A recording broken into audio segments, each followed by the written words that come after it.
ओम तत्सत। नमस्कार, कैसे हैं आप सब।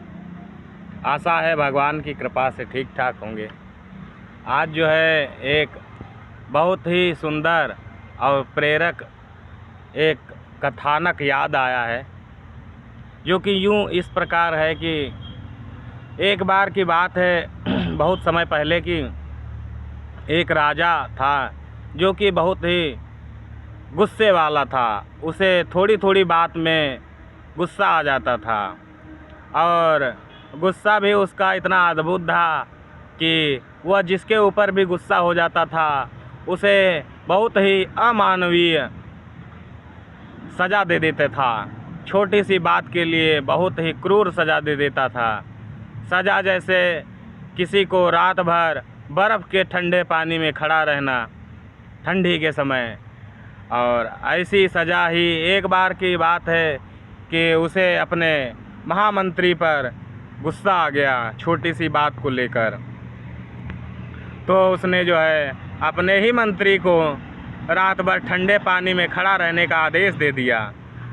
यह सोचकर उसका मंत्री जो था बहुत ही दुखी हुआ, लेकिन उसके मन में विचार आया कि इस ऐसा कौन सा युक्ति लगाया जाए कि सज़ा से भी बच जाए और राजा को सबक भी मिले, क्योंकि महामंत्री था और इसीलिए वह बहुत ही बुद्धिमान और चतुर भी था। जब शाम को उसे दरबार में बुलाया गया सज़ा देने के लिए, तब राजा ने उसके चेहरे पर जो है बहुत ही चमक और मुस्कान देखी, जबकि वह उसको सज़ा देने के लिए बुलाया था। महामंत्री का नाम अरुणेश था। वह जब आया सभा में तो उसे जो है राजा ने उस ठंडे पानी के तालाब में खड़े होने का इशारा किया। अरुणेश तो झूमता हुआ और मस्ती में मुस्कुराहट के साथ जाने लगा। तभी राजा को थोड़ा शक हुआ कि ऐसी क्या बात है, हम इसको सज़ा सुना रहे हैं और इसके चेहरे पर है थोड़ी सी भी सिकन नहीं है दुख की, तकलीफ़ की, और ही ये आनंदित हो रहा है। यह प्रश्न जो था उसके राजा के दिमाग में घूमने लगा। जैसे ही अरुणेश जो है ठंडे पानी में उतरने ही वाला था कि राजा ने उसे रोका और पूछा कि ये बताइए, आपको हम सज़ा दे रहे हैं कि मौज मस्ती के लिए भेज रहे हैं? आपके चेहरे पे बहुत ही मुस्कान है, इसका कारण क्या है? तो अरुणेश ने कहा कि ये हमारे लिए कोई सज़ा थोड़ी है, यह तो हमारे लिए और ही अच्छा हुआ, क्योंकि हमने राजवैद्य से पूछा है तो राजवैद्य ने बताया कि आज की रात जो भी चांदनी रात है और जो भी ठंडे पानी में उतरेगा उसको उसका जो गुस्सा होगा वो भी शांत हो जाएगा, क्योंकि गुस्सा जिसको जितना आता है उसको उतनी ही जल्दी बुढ़ापा आ जाता है। और वह जब उतरेगा तो उसका बुढ़ापा दूर होगा और युवा बना रहेगा, उसका गुस्सा भी शांत हो जाएगा। तो यह तो हमारे लिए बहुत ही अच्छा है। यह सुनकर राजा जो था बहुत ही विचार करने लगा और वह सोचा कि गुस्सा तो मुझे भी आता है और राजा को बुढ़ापे का भय भी था।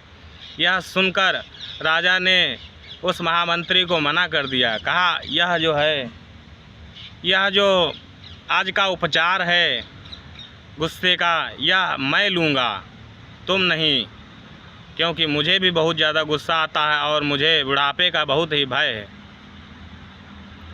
फिर वह राजा जो था रात में थोड़ी देर तक जब ठंडे पानी में खड़ा रहा, तब उसे होश आया कि भला कोई ठंडे पानी में खड़ा रहकर कैसे जवान हो सकता है, कैसे उसे बुढ़ापा नहीं आएगा। यह सब मन में उसने सोचा और फिर जो है उसे ध्यान आया कि शायद महामंत्री की यह चाल है कि हमें जो है सबक सिखाना चाहता है, क्योंकि थोड़ी देर ही ठंडे पानी में खड़े रहकर उसे एहसास हो गया था कि जब मैं किसी भी व्यक्ति को सज़ा देता हूँ तो उसे कितनी पीड़ा होती है। यह सब थोड़ी देर तक वह सोचता रहा, फिर उस तालाब से बाहर निकल आया और अपने मंत्री को बुलाया। मंत्री को बुलाकर वह मंत्री से क्षमा मांगी और उसे इनाम भी दिया, और आगे जो है चलकर कभी भी ऐसा आदेश न देने का उसने वचन लिया। तो इस कहानी से यह शिक्षा मिलती है कि जो भी हम दूसरों को पीड़ा देते हैं उस पीड़ा को पहले स्वयं ही ग्रहण करके देखें कि हमें उस पीड़ा से कितनी तकलीफ़ होती है। जबकि छोटी छोटी बातों पर हम गुस्सा हो जाते हैं और वह छोटी छोटी बातें जो हैं वह गुस्सा जो है दूसरों के लिए तो खतरा या दुख परेशानी का घर होता ही है, स्वयं को भी परेशान या कष्ट देता है। तो बुद्धिमानी या चतुराई से किसी भी समस्या का हल निकाला जा सकता है, इस महामंत्री ने सिखा दिया और सबक भी सिखा दिया राजा को। तो यह कहानी बहुत ही सुंदर थी, इससे बहुत ही अच्छी प्रेरणा मिलती है। धन्यवाद।